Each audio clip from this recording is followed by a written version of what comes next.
మరణాత ప్రభునందు మిక్కిలి ప్రియులరా, మన ప్రభువును మన రక్షకుడైన యేసు క్రీస్తు పరిశుద్ధ అమూల్య నామమున కృపా సమాధానములు మనందరకు సమృద్ధిగా తోడై ఉండును గాక. ఆమెన్. పిల్లరా, ఈ భయంకరమైన కరోనా వ్యాధి, ఈ కరోనా వ్యాధిని బట్టి కలుగుచు ఉన్న కలవరముల సందర్భముగా దేవుని దివ్య వాక్యములో నుండి మన ఆధ్యాత్మిక జీవన బలము కొరకు, శక్తి కొరకు, వృద్ధి కొరకు సమర్థవంతముగా మన మీద పడుచు ఉన్న సకల సవాళ్లను ఎదుర్కొని జయించు నిమిత్తం కొన్ని అమూల్య వాక్కులు దేవుని గ్రంథములో నుండి ధ్యానించుకుందాం. ఈవేళ మన ధ్యానాంశం కరోనాలో ఘరానా. ఈ కరోనా అను వ్యాధి మధ్యన మనం ఎలాగున ఘరానాగా అంటే ధైర్యముగా, నిబ్బరముగా, అలాగుననే విశ్వాసముతో జీవించగలము అనే అంశం మీద కొన్ని విషయాలు పరీక్షించుకుందాం. పిల్లరా, ఈ కరోనాలో ఘరానా కావాలి, కానీ మనకు కిరాణా కాదు కావలసింది. కిరాణా అనగా దందా లేక వ్యాపార రీతి. ఈవేళ కరోనాని మనం దందా చేయకూడదు, అనగా కరోనాతో మనం వ్యాపారము చేయకూడదు. కరోనాకి మనం వైరముగా ఉండాలా, దూరముగా ఉండవలసిన వారమై ఉన్నాం. పిల్లరా, కరోనాతో వ్యాపారము చేయుటకు, దందా చేయుటకు ప్రయత్నించు వారమైతే ఈ కరోనా మనలను కబలించి వేస్తూ ఉన్నది అని గ్రహిస్తూ ఉన్నాం. పిల్లరా, ఎక్కడ చూసినా భయంకరమైన మరణ వార్తలు, మన మనస్సులను ఎన్నడూ లేనంతగా కృంగతీసే ఆకస్మిక మరణములు. ఇటువంటి పరిస్థితుల నేపథ్యంలో దేవుని వాక్యములో నుండి హెబ్రీ పత్రిక 12వ అధ్యాయం 3వ వచనములో పౌలు గారు ఇస్తూ ఉన్న కొన్ని అభయవాక్కులను, హితోక్తులను మనం ధ్యానం చేసుకుందాం. హెబ్రీ పత్రిక 12:3 వచనం, మీరు అలసట పడకయు మీ ప్రాణములు విసుకకయు ఉండునట్లు పాపాత్ములు వ్యతిరేకముగా యేసుకు చేసిన తిరస్కారమంతయు ఓర్చుకొనిన ప్రభువును తలంచుకొనుడి. పౌలు గారు అంటారు, మీరు అలయకూడదంటే, మీ ప్రాణములు విసుగకూడదంటే మీరు ప్రభువును తలంచుకోవలసిన వారై ఉన్నారు. ఎందుకు ప్రభువును తలంచుకోవాలి అంటే, ప్రభు వ్యతిరేకులు ఆయనకు చేసిన అవమానము, ఆయనకు చేసిన తిరస్కారము ఎలాగున ఆయన సహించుకున్నారో మనము ధ్యానము చేసుకుంటే, ఆయన సహింపు యొక్క తలంపు మనకు అలసట లేకుండా, మనకు విసుగు లేకుండా, విశ్వాసముతో, నిరీక్షణతో ముందుకు సాగి వెళ్ళుటకు మనకు సామర్థ్యమును ప్రసాదించు సాధనమై ఉన్నది అని గ్రహిస్తూ ఉన్నాం. పిల్లరా, క్రైస్తవుని యొక్క జీవితమునకును, క్రైస్తవేతరుని యొక్క జీవితమునకును ఒక చిన్న వ్యత్యాసం మనం చూస్తే, క్రైస్తవుని యొక్క జీవితం 4 చక్రాల కారు వంటిది. క్రైస్తవేతరుని యొక్క జీవితం 3 చక్రాల ఆటో వంటిది. ఆటోకి 3 చక్రాలు ఉంటాయి. అలాగుననే క్రైస్తవేతరులకు శరీరము, ప్రాణము, ఆత్మ. కానీ క్రైస్తవులకు, ముఖ్యముగా ఆధ్యాత్మిక క్రైస్తవులకు దేవుడు అమర్చిన మరి యొక్క గొప్ప సాధనం పరిశుద్ధాత్మ. కాబట్టి ఆటో తోలుటకు బ్యాలెన్స్ అవసరం,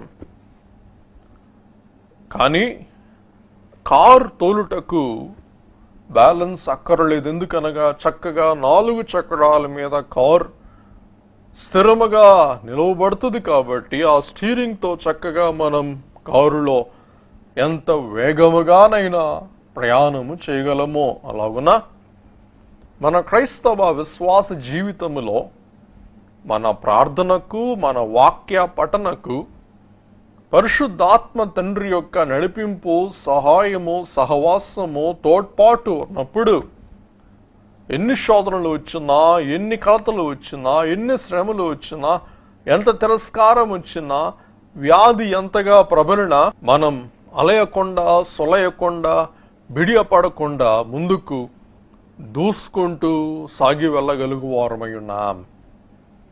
ఈ సందర్భంలో ఆధ్యాత్మిక జీవితమును బలపరచుకునుట ఎంత అవసరమో మీకు సూచించు నిమిత్తం ఒక ఉపమానమును చెప్పాలని ఆశిస్తూ ఉన్నాను. అదేమనగా, ఒక సైనికుడు, ఒక యోధుడు తన యుద్ధము నిమిత్తం ఒక అశ్వమును అనగా గుర్రమును సిద్ధము చేసుకున్నాడు. యుద్ధము వచ్చును అన్న తలంపుతో యుద్ధ సన్నద్ధుడు నిమిత్తం ఆ గుర్రమునకు శ్రేష్టమైన పౌష్టికాహారం పెట్టి, గింజలు పెట్టి, మంచి గడ్డి పెట్టి, మంచి మేత పెట్టి, అలాగనే సజ్జలు, జనులు ఈ విధమైన ఆహారములు ఆ గుర్రానికి మేతగా పెట్టి బలపరిచిన వాడై ఉన్నాడు. ఈలోగా యుద్ధం రానే వచ్చింది. యుద్ధములో ఈ సైనికుడు తన అశ్వమును సహాయార్థముగా తీసుకొని విజయం పొందాడు. యుద్ధం అయిపోయింది.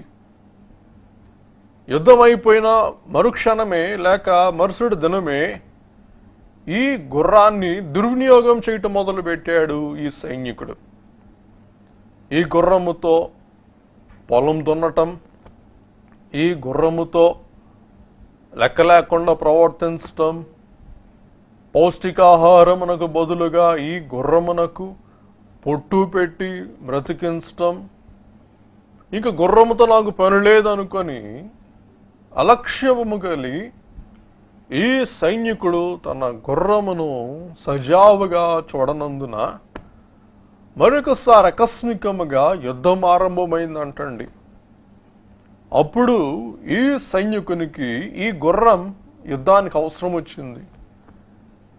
తన గుర్రాన్ని సరిగ్గా పెంచి పోషింపనందున యుద్ధ సమయం ఆసన్నమైనప్పుడు ఈ గుర్రం బలహీనమైపోయి ఈ గుర్రము తన యొక్క యజమానితో ఉందంట, బాబు, ఈ యుద్ధములో నేను నీకు సహాయం చేయలేను, నేను నీకు పోరాడలేను, లేక పోరాటమునకు నేను సహాయము చేయలేను, నీ కాలు నడకను నువ్వు వెళ్ళి నీ తెప్పలు నువ్వు పడు.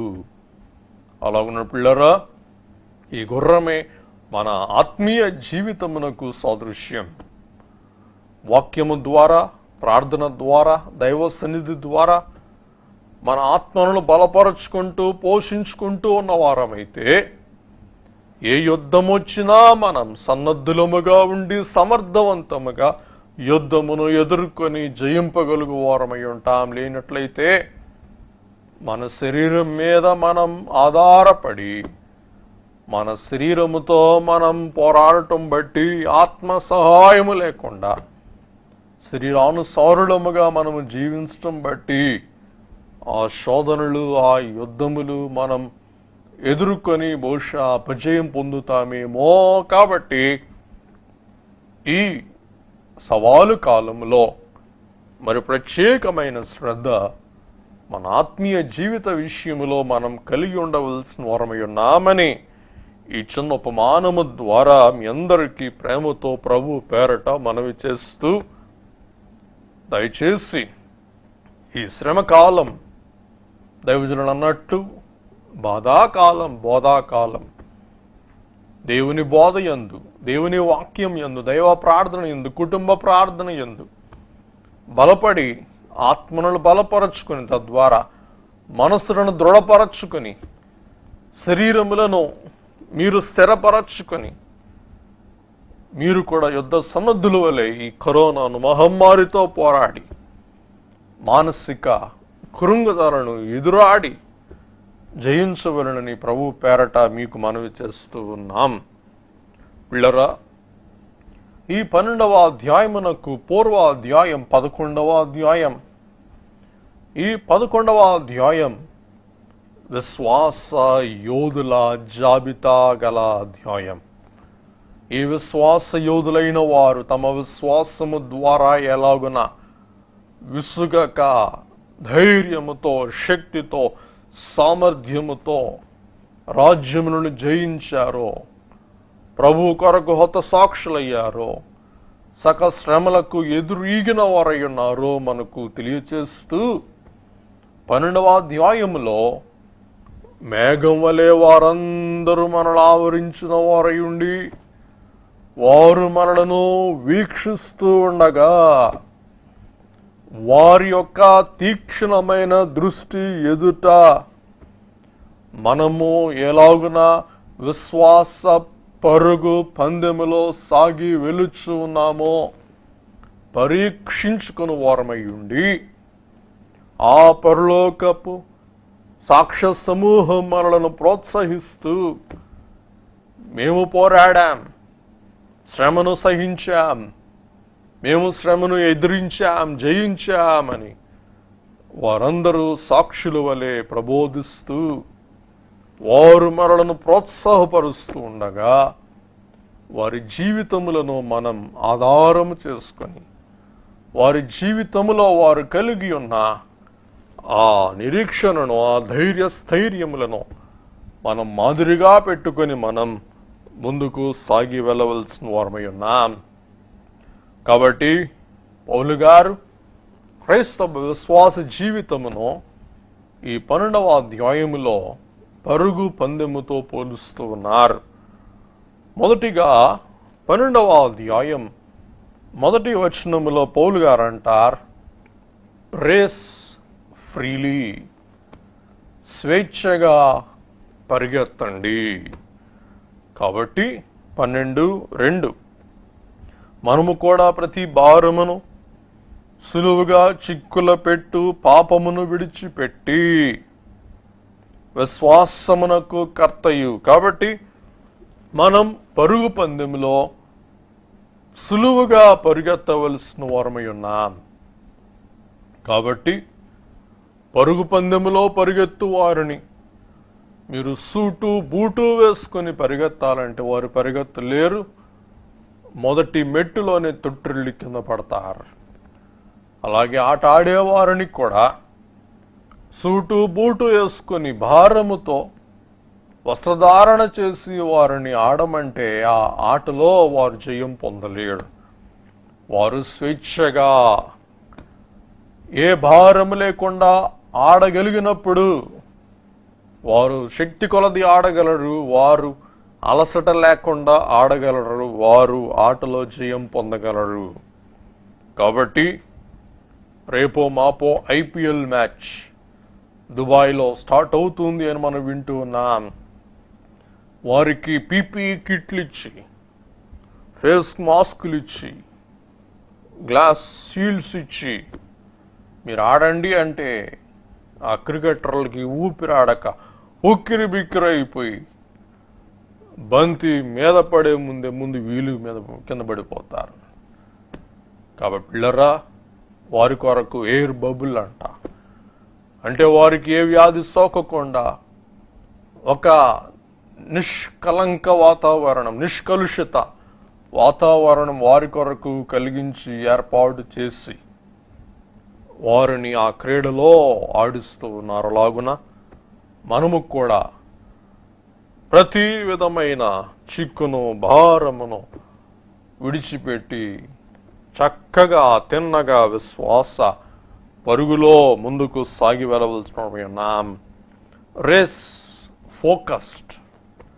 ఫోకస్డ్ అనగా స్పష్టతతో మనం పోరాడవలసిన వారమై ఉన్నాం. ఎవరి మీద మనం దృష్టి సాధించాలి, ఎవరి మీద మన దృష్టి నిలపాలి అనగా యేసు వైపు చూస్తూ. ఎలాగున క్రికెట్ ఆటగాళ్ళందరూ కూడా ఆ బంతి మీదనే తమ దృష్టి కేంద్రీకరింపచేసి ఆడుతూ ఉంటారో, ముఖ్యముగా ఎంపైర్ కూడా ఆ బంతి మీదనే తన తీక్షణమైన దృష్టి నిలిపి తాను న్యాయము చేస్తాడో, అలాగున పిల్లరా ఈ క్రైస్తవ పరుగు పందెంలో మనము కూడా యేసయ్య వైపు చూస్తూ ఈ పరుగు పందెంలో ఆడవలసిన వారమై ఉన్నాం. ఈ పరుగు పందెంలో ముందుకు సాగవలసిన వారమై ఉన్నాం. మూడవది రేస్ టు ద ఫినిష్, చివరి వరకు ఆడవలసిన వారమై ఉన్నాం. రేపు వచ్చే క్రికెట్ మ్యాచ్లో మొదటి బంతికే ఎవరిని అవుట్ అయ్యారనుకోండి, బాతును చూపిస్తారు డక్ అవుట్ అని. కాబట్టి వారు ఉదాహరణకు ఆ 20 ఓవర్లు ఆడారనుకోండి, వారిని హీరోలుగా మ్యాన్ ఆఫ్ ద మ్యాచ్ అంటారు. అలాగున మనమందరము కూడా ఈ కరోనా అనే బంతి మన మీద వేయబడుచు ఉన్నప్పుడు మనం వికెట్ పడిపోకూడదు, అవుట్ అవ్వకూడదు, కరోనా మనలను క్యాచ్ పట్టకూడదు. కానీ మనమే కరోనాని ఆత్మస్థైర్యముతో మనోస్థైర్యముతో అవతలకు స్టేడియం అవతలకు డబల్ సిక్సర్ లాగా కొట్టగలుగు వారమైతే మనది విశ్వాస జీవితం శాంతముగా ఆడవలసిన వారమై ఉన్నాం. కడ వరకు నిలకడ కలిగి ఆడవలసిన వారమై ఉన్నాం. కాబట్టి మన విశ్వాసం ఎప్పుడూ కూడా అలసిపోకూడదు, మన నిరీక్షణ ఎప్పుడూ కూడా కృషించిపోకూడదు, మన మనోస్థైర్యం ఎన్నడూ కూడా కృషింపకూడదు అంటూ ఈ పరుగు అనే మాటను పౌలు గారు పదే పదే తన సువార్తల్లో వాడుట మనం చూస్తూ, అపోస్తలుల కార్యములు 20:24లో అయితే దేవుని కృపా సువార్తను గూర్చి సాక్ష్యమిచ్చయందు నా పరుగును నేను ప్రభువైన యేసు వలన పొందిన పరిచర్యను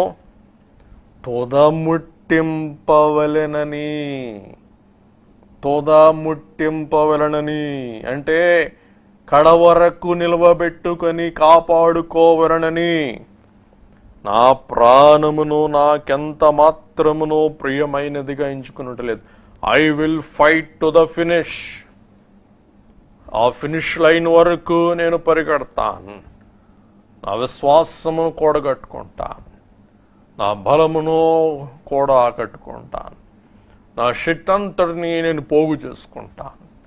నేను కడ వరకు ఆ ఫినిష్ లైన్ దాటే వరకు నేను పరిగెడతాను అని తన యొక్క శక్తిని, తన బలమును, తన సామర్థ్యమును, తన ఆత్మను, తన జీవమును, తన ఉత్సాహమును, తన ఉద్రేకమును, తన ఉజ్జీవమును పోగు చేసుకుని ఆ పరుగులో పౌలు గారు కొరడా దెబ్బలైన, చెరసాలైన, ఓడ పగిలిపోవుటైనా, ఓడ బద్దలైపోవుటైనా, పిల్లరా కడకు భయంకర మిక్కుటమైన ఘోరమైన శ్రమలైనా కానీ పౌలు గారు సంతోషముతో గెలవగలిగి ఉన్నారంటే దాని మూలం ఆయన పరుగు కడముట్టించారు, తుదముట్టించాడు. అందుకే అపోస్తలుడైన పౌలు గారి యొక్క గురి 2 తిమోతి 4:8 ఇక మీదట నా కొరకు నీతి కిరీటం ఉంచబడి ఉన్నది.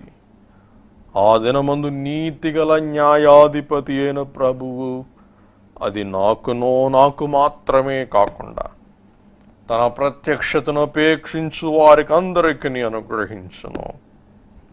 కాబట్టి ఇటువంటి శ్రమ కాలములో యేసయ్య మన నుండి పక్కకు వైదొలిగిపోయారా? ఆయన తన వీపు చూపిస్తూ ఉన్నారా? తన ముఖమును కప్పివేసుకున్నారా అని అనుకుంటామేమో పిల్లరా. లేదు లేదు లేదు. కష్టముల మేఘముల యందు నీతి సూర్యుడు దృష్టించుచు ఉన్నాడు నిన్ను. దిగులు పడకు, దిగులు పడకు పిల్లరా. ఒక మంచు కురిసే దేశంలో ఒక బిడ్డ తండ్రిని అడుగుతూ ఉన్నాడు, డాడ్, నా ఫ్రెండ్ యొక్క బర్త్డే పార్టీ వెళ్తాను నానా, భయంకర మంచు నానా, ఎలా వెళ్తావు? డాడీ, నేను వెళ్ళాలి, గ్రాండ్ పార్టీ, నేను వెళ్ళాలి. సరే వెళ్ళు అని బిడ్డను సెలవిచ్చి పంపించాడు. బిడ్డ వెళ్తూ ఉన్నాడు. భయంకరమైన మంచు కబులిస్తూ ఉంది. కడకు ఎట్టకేలకు తన స్నేహితుని గుమ్మం చేరి ఆ గుమ్మము దగ్గర ఒక్కసారి తాను దాటి వచ్చిన ఆ మంచు మార్గమును వీక్షించుటకు వెనుదిరిగి చూచినప్పుడు అక్కడ తన తండ్రి తన కనబడుతూ ఉన్నాడు. తన తండ్రి తనను వెంబడిస్తూ ఉన్నాడు.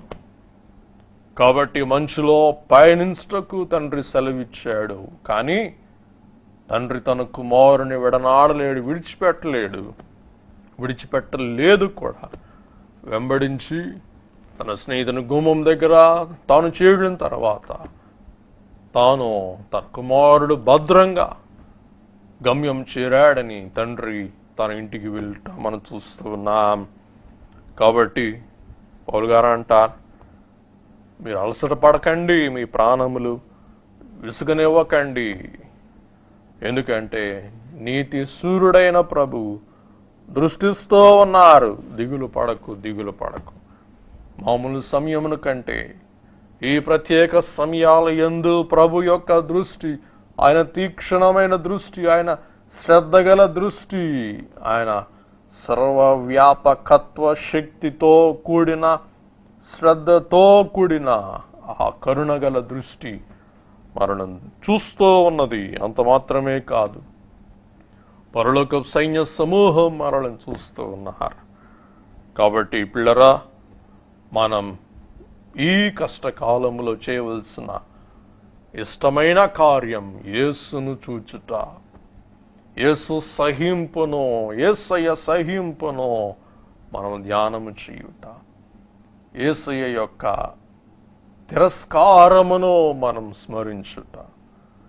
కాబట్టి పిల్లరా, ఈ యొక్క చూచుట అను మాట యొక్క పర్యాయ పదమే టు రెకన్. రెకన్ అనగా లెక్క వేయుట, రెకన్ అనగా లెక్క చూసుకొనుట. పిల్లరే, లెక్క చూసుకొనుట అను కార్యమునకు ఒక మాదిరిగా మనం కండక్టర్ గారిని తీసుకుంటే, ప్రయాణములో మనకు బళ్ళిగా ఉన్నప్పుడు ఆ కండక్టర్ గారిని చూస్తూ ఉంటే ఆ కండక్టర్ గారు బిజీగా ఉంటారు. ఏం చేస్తూ ఉంటారు? చక్కగా తన వేళ్లలో నోట్లన్నీ పెట్టుకుంటారు, నోట్లన్నీ చక్కగా లెక్క వేసుకుంటారు. తర్వాత ఆ టికెట్ల పట్టీ తీస్తారు, టికెట్లన్నీ లెక్కేస్తారు, ఆ షీట్ మీద రాసుకుంటారు, ఈ లెక్క లెక్కేస్తారు, రాసుకుంటారు. సొమ్ము లెక్క, టికెట్ల లెక్క టాలీ చేసుకుని కరెక్ట్గా ఉందని హ్యాపీగా ఆ ట్రంక్ బాక్స్లో ఆ సొమ్ము టికెట్లు పెట్టి సంతోషంగా ముఖం దుడుచుకొని చక్కగా డ్రైవర్ వైపు ఒకసారి చూసి లెక్క సరిపోయిన తర్వాత చక్కగా ఆగమరిచి ఒక కునుకు వేస్తాడు. అలాగున్న పిల్లరా, మనము కూడా యేసు వైపు చూస్తూ మన విశ్వాస లెక్కలను మనం లెక్కించుకుంటూ, మన యొక్క విశ్వాస స్థితి ఎలాగుంది, ప్రభు యొక్క ఓపిక ఎలాగుంది, ప్రభు యొక్క విశ్వాసం ఎలాగుంది, మన తిరస్కారం, మన వేదన ప్రభు యొక్క వేదన ఎదుట ఏమాత్రం స్వల్పమో, మిక్కిలి స్వల్పము. కాబట్టి ఈ స్వల్ప శ్రమలకే కృంగిపోవచ్చు ఉన్న మనం యేసయ్య పడిన మహాశ్రమ ఎంత అపారమైనదో మనం ఒక్కసారి సరిపోల్చుకొని చూచుకొని, పిల్లరా, మన తృణప్రాయపు శ్రమలో యేసయ్య శ్రమే మనకు మాదిరి ఆధారం కావలసి ఉన్నట్లు మనం గ్రహింపగలుగుచూ ఉన్నాం. కాబట్టి మనం అలయకూడదు, మనం విసుగకూడదు, మనము కృషింపకూడదు అని భక్తుడైన అపోస్తలుడైన పౌలు గారు ప్రేమతో మనల్ని ప్రాధేయపడుచు విన్నవిస్తూ తెలియచేస్తూ ఉన్నారు. పిల్లరా, ఈ సందర్భంలో ఒక చిన్న ఉపమానం సాదృశ్యం మీకు సెలవిచ్చినట్లయితే, ఒకానొక రోజు కుందేళ్ళన్నీ కలిసి మీటింగ్ పెట్టుకున్నాయంటండి. ఆ మీటింగ్లో ఏమని తీర్మానం చేసుకున్నాయంటే, మనకు శత్రువులు ఎక్కువైపోయారు, మనలను వేటాడే మనుషులు ఎక్కువైపోయారు, మనల్ని వేటాడే కుక్కలు ఎక్కువైపోయినాయి, మనలను వేటాడే ఆ మృగాలు ఎక్కువైపోయినాయి, మనకు నెమ్మది లేదు. మనం ఇలాగూ బిడియపడుతూ జీవించట కంటే మూకమ్మడిగా మనం అందరం వెళ్ళి దగ్గరలో ఉన్న చెరువులో మునిగి మన ప్రాణములు మనం తీసేసుకుందాం అనుకున్నాయి అంటండి. సరే, ఇలాగున మూకమ్మడిగా కుందేలన్నీ కూడా ఆ చెరువు గట్టు దగ్గరికి వెళ్తూ ఉన్నప్పుడు, ఆ చెరువు గట్టు దగ్గర ఉన్న కప్పలన్నీ కూడా ఆ కుందేళ్ళ యొక్క రాక గురించిన అలికిడి చప్పిడి విన్నాయంట. విని అప్పటికప్పుడు ఆ కప్పలన్నీ కూడా బుడుంగ్ బుడుంగ్ బుడుంగుమని ఆ నదిలో దూకేసినాయి అంటండి. ఈ కుందేళ్ళన్నీ చూసి ఆశ్చర్యపోయి ఆగిపోయినాయి అంట. అప్పుడు ఆ కుందేలులో పెద్ద కుందేలు కెప్టెన్ వృద్ధ కుందేలు అందా అంట, ఓసే కుందేళ్ళారా, మనమెంత పిచ్చోళమే, మనమే పిరికివారం అనుకుంటే మనకంటే పిరికివైన కప్పలు ఉన్నాయి కదా, మనకంటే కప్పలు పిరికైనవి ఉన్నాయని మనం మర్చిపోయామే అని చెప్పి ఆ పిరికి కప్పలను చూసి అవి బుద్ధి తెచ్చుకొని మరలా ఆ నది నుండి వెనుదిరిగి తమ జీవనాలు కొనసాగించుకోవటం మొదలుపెట్టినవంట. కాబట్టి ఆ కుందేళ్లకు తమకంటే బలహీనమైన కప్పలను చూసే వాటికి ధైర్యమో మనోస్థైర్యమో కలిగినట్లయితే, మన నాయకుడు విశ్వాస వీరుడు పిల్లరా, మన సైన్యములకు అధిపతి, సమస్త కార్యములు సాధ్యము చేయగల శక్తి సామర్థ్యము కలిగిన యేసు వైపు చూస్తూ మన పరుగు మనం దిట్టముగా ధైర్యముతో ముందుకు సాగవలసిన వారమై ఉన్నాం. అందుకే దైవజనుడైన దేవదాసయ్య గారు విసుగుదల సమయమందు మనం పాడగలిగిన చక్కని కీర్తనను మనకు సెలవిస్తూ ఉన్నారు. ఆనందకరమైనది, మన బ్రతుకెంతో ఆశ్చర్యకరమైనది, మన బ్రతుకెంతో అద్భుతకరమైనది అను కీర్తనలో 5వ చరణములో, విసన కర్రతో తండ్రి మనకందరకు విసరుచున్నాడా ఏమి. పిల్లరా, విసన కర్రతో తండ్రి మనల్ని విసురుచూ ఉండగా ఎంత దురదృష్టం అంటే, మనం మాస్కులు పెట్టుకొని ఆ విసురుచూ ఉన్న మంచి గాలి పీల్చుకోలేక మన గాలే మనం పీల్చుకుంటూ ఉన్నాం. ఎంత భయంకరమైన దుస్థితో చూసారా. కాబట్టి విసరకున్న తండ్రి త్వరగా విశ్వము నశించు, బస ఎక్కడో గాలి పరుగెక్కడికో గాని ఇసుమంతైనా మనం ఎరుగకున్నాముగా, విసుగుదల ఎందుకు బాసు, విసరు చలవ గాలి మసలుచున్నప్పుడే మహిమ పరచుడి తండ్రిని. బ్రతుకు ఉండగానే, మనం జీవిస్తూ ఉండగానే మహిమ పరచుడి తండ్రిని అని సెలవిస్తూ ఉన్నారు. కాబట్టి పిల్లరా, విలియం బార్క్లే అనే గొప్ప భక్తుడు ఈ యొక్క పరుగు గురించి సెలవిస్తూ ఆయన చెప్పిన మాట, in the Christian life we have a handicap. మన క్రైస్తవ విశ్వాస జీవితంలో ఒక ఇబ్బంది, ఒక లోటు మనకున్నది. ఏంటి ఆ లోటు? If we are encircled by the greatness of the past, అంటే సాక్ష్య సమూహం మనలను ఆవరించి ఉండగా, we are also encircled by the handicap of our own sin. మన యొక్క పాపము కూడా మనను చుట్టిపెట్టి ఉన్నది. మనము చేయవలసింది ఏంటంటే మన పాపపు కట్లను త్రుంచివేసి పై సాక్ష్య సమూహం వైపు దృష్టి సాధించి మన విశ్వాస పరుగులో మన ముందుకు కొనసాగవలసిన వారమై ఉన్నాం. కాబట్టి ఎండ్యూరెన్స్ అనగా తాలిమి, ఓర్పు, దమ్ము అనేది క్రైస్తవుని యొక్క జీవితమునకు అవసరం. ఈ దమ్ము ఎలా కలుగుద్దంటే కసరత్తు ద్వారా కలుగుతుంది అని గ్రహిస్తున్నాం.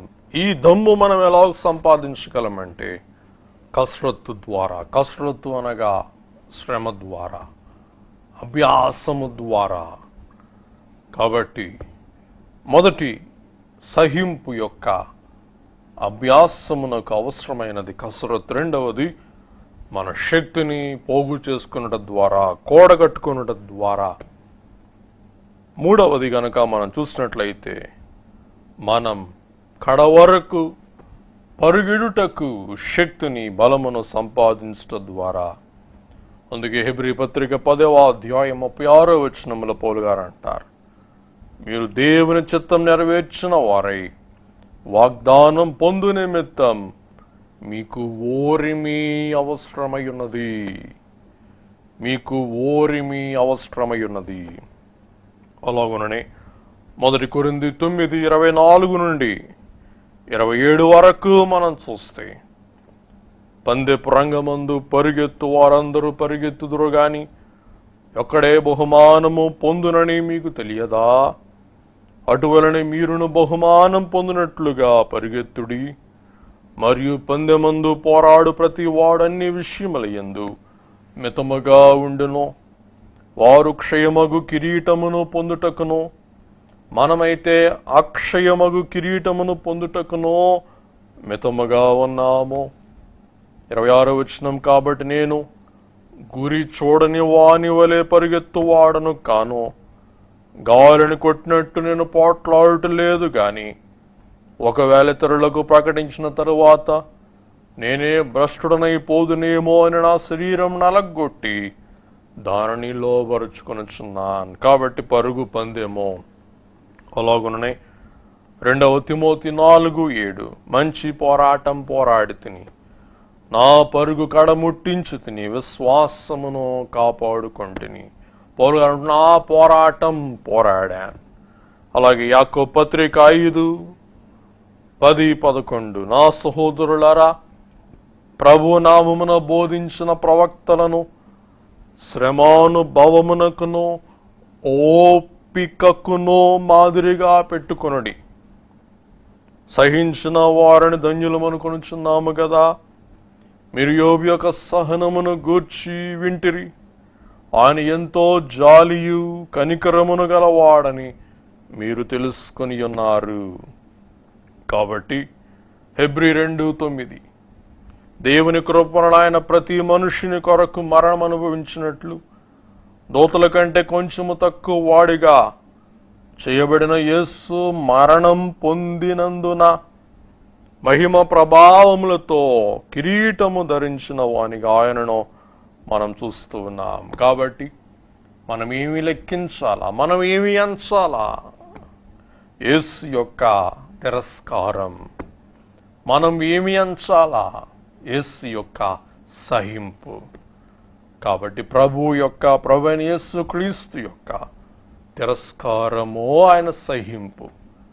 ఎవరి తిరస్కారం ప్రభువు భరించారనగా దుష్టుల తిరస్కారం, శత్రువుల తిరస్కారం, దుర్మార్గుల తిరస్కారం ఆయన భరించాడు.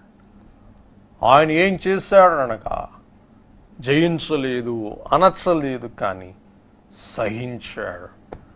సహించటం బట్టి ఆయన జయించాడు. ఆయన సహింపే ఆయన జయింపు. కాబట్టి పాపాత్ములు వ్యతిరేకముగా ఆయనకు ప్రభువుకు చేసిన తిరస్కారం అంతటిని ఓర్చుకొనిన ప్రభువును తలంచుకొనుడి. కాబట్టి మొదటి పేతురు 2:23-24 ఆయన దూషింపబడి బదులు దూషింపలేదు, ఆయన శ్రమ పెట్టబడి బెదిరింపక న్యాయముగా తీర్పు తీర్చు దేవునికి తనను తాను అప్పగించుకొనును. మనము పాపముల విషయమై చనిపోయి నీతి విషయమై జీవించినట్లు ఆయన తానే తన శరీరమందు మన పాపములను మ్రాను మీద మోసికొనును. ఆయన పొందిన గాయముల చేత మీరు స్వస్థత నొందితురు. ఆయన ఎవరి నిమిత్తం ఈ సహింపు కలిగి ఉన్నారనగా శత్రువుల నిమిత్తం సహింపు. రోమా 5:6 అనగా మనం ఇంకా బలహీనులమై ఉండగా క్రీస్తు యుక్త కాలమున భక్తి హీనుల కొరకు చనిపోయెను. కాబట్టి మన దృష్టి వేరు, దేవదూతల దృష్టి వేరు. దేవదూతలు తమ నాయకుడు, తమ అధిపతి అయిన యేసయ్యను చూస్తూ వారు వేనోళ్ళ కొని ఆడుచు, కీర్తించొచ్చు, గాన ప్రతిగానములతో ఆయనను ఆరాధించొచ్చు, మహిమపరుస్తూ ఉన్నారు. అలాగుననే హేడస్సులో నరకములో ఉన్న దయ్యములు, భూతములు భయముతో వణకుచు ఆయనను వీక్షిస్తూ ఉన్నాయి. యాకోబు పత్రిక 2:19 దేవుడు ఒక్కడే అని నీవు నమ్ముచు ఉన్నావు. అలాగూ నమ్ముట మంచిదే. దయ్యములను నమ్మి వణుకుచు ఉన్నవి. తమ యొక్క న్యాయాధిపతి, తమకు తీర్పు తీర్చువారు యేసు క్రీస్తు ప్రభువును న్యాయాధిపతి అని దయ్యములు, భూతములు గ్రహించి ఆయనకు వణుకుచు ఉన్నవి. అలాగున్న పిల్లరా, మనమైతే అట్టి దృష్టితో ప్రభువును వీక్షింపనక్కర్లేదు. కానీ మన యొక్క దృష్టి ఆయన మన అన్న, ఆయన మన రక్షకుడు, ఆయన మన స్నేహితుడు, ఆయన మన ప్రాణనాథుడు, ఆయన మన ప్రాణప్రియుడు. అందుచేత ప్రేమతో మాదిరి ఆయన యొద్ద నుండి మనం పొందు నిమిత్తం ఆయనను చూడవలసిన వారమై ఉన్నాం. అందుకే పేతురు గారు అంటారు, మొదటి పేతురు పత్రిక 2:7 విశ్వసించుచున్న మీకు ఆయన అమూల్యమైన వాడు.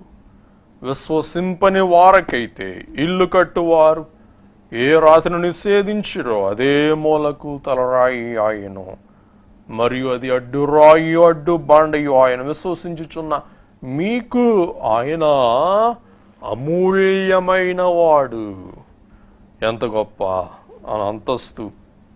ఆయన మన రక్షకుడు, ఆయన మన వైద్యుడు, ఆయన మన కాపరి, ఆయన మన నాథుడు, ఆయన మన సత్య దేవుడు. కాబట్టి పిల్లరా, దీనికి సాదృశ్యముగా కొండల మీద చక్కగా వికసిస్తూ ఉన్న పుష్పములలో ఉన్న మకరందమును ఆ తేనీగలే తీసుకోగలవు, కానీ మిగతా క్రిములు కానీ మిగతా పురుగులు కానీ ఆ మకరందమును ఆస్వాదింపలేవు.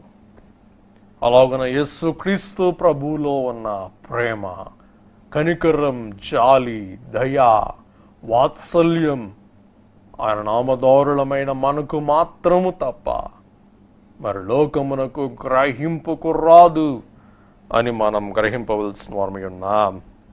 అందుకే యెషయా గ్రంథం 28:5 ఆ దినమున సైన్యములకు అధిపతికి యెహోవా శేషించిన తన ప్రజలకు తానే భూషణ కిరీటముగా ఉండును, సౌందర్యము గల మకుటముగా ఉండును.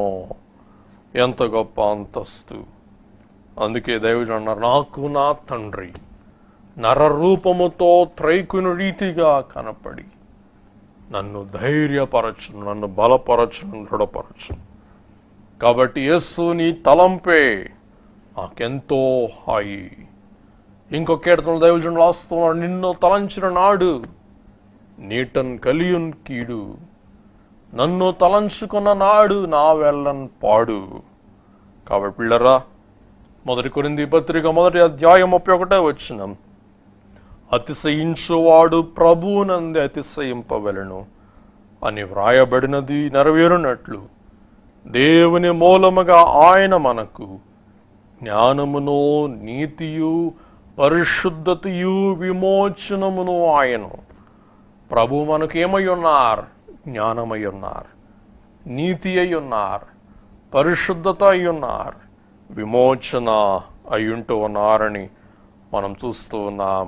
కాబట్టి యేసును మనము చూచి ఓపిక తెచ్చుకొని ఆయన సిలువను సహించి జయించి దేవుని సింహాసనము కుడిపార్శ్వమున ప్రభువు ఆసీనుడై ఉన్నారన్న సత్యం మనమందరం గ్రహిస్తూ ఉన్నాం. అందుకే మహినీయసే మహాశ్రమ పొంది మహిమకు వెళ్ళును గాదే. మహిమ కోరని మనుజుడెవడు, మర్యాదగా ఎవడు ఇచ్చు? శ్రమను లేక స్వర్గము లేదు. మానవుడు శ్రమను పొందక దేవమానవుడు ఎటు కాగలడు? కాబట్టి యేసయ్య కూడా శ్రమ పొంది మనకు మాదిరి కనుబరచి శ్రమను సహించి జయించి ఆయన పరలోక తండ్రి యొక్క కుడిపార్శ్వమున ఆసీనుడై ఆయన మన యాజకునిగా, మన ప్రధాన కాపరిగా, ఆయన మన రక్షకునిగా హెచ్చింపబడి రేపు మన కొనిపోవుటకు ఆయన మహిమ మేఘాసీనుడై రానయ్యున్నారు. కాబట్టి పిల్లరా, మనం ఈ శ్రమల్లో, ఈ బంధులలో విసుగకూడదు. అందుకే భక్తులు రాస్తూ ఉన్నారు, నో పెయిన్ నో పామ్. కష్టం లేకపోతే ఊరేగింపు లేదు. No thorn no throne. ముళ్ళు లేకపోతే గద్దె లేదు, సింహాసనం లేదు. No gall no glory. చేదు లేకపోతే మహిమ లేదు. No cross no crown.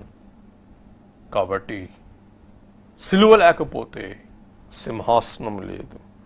కాబట్టి ఎవరికి కూడా శ్రమ లేకుండా సౌఖ్యం ఎవరు? శ్రమ లేకుండా గెలుపు ఎవరు? శ్రమ లేకుండా ఏ సాధింపు ఎవరికి కలగదు. కాబట్టి పిల్లరా, దేవుడు ఎందు నిమిత్తమై ఈ మిక్కుటమైన శ్రమలకు సెలవిచ్చారో మనకు తెలియదు. కానీ ఈ శ్రమలో ఆయన సహింపు మన తలంపుగా మనం నిలుపుకొని, మనం అలసట పడక, మన విసుకక, మనకున్న భారములను బట్టి మనము కృంగిపోక, యేసు విజయనాథుడు ఎలాగున సహింపుతో, ఆత్మస్థైర్యముతో తన పరుగు కడముట్టించి తండ్రి చిత్తమును జరిగించారు. అట్టి ధన్యత దీవెన ప్రభు ఈ వర్తమానం విన్న మనందరికీ అనుగ్రహించి శ్రమానుభవము ద్వారా మహిమానుభవమును ప్రసాదింపచేయును గాక. ప్రార్థన చేసుకుందాం.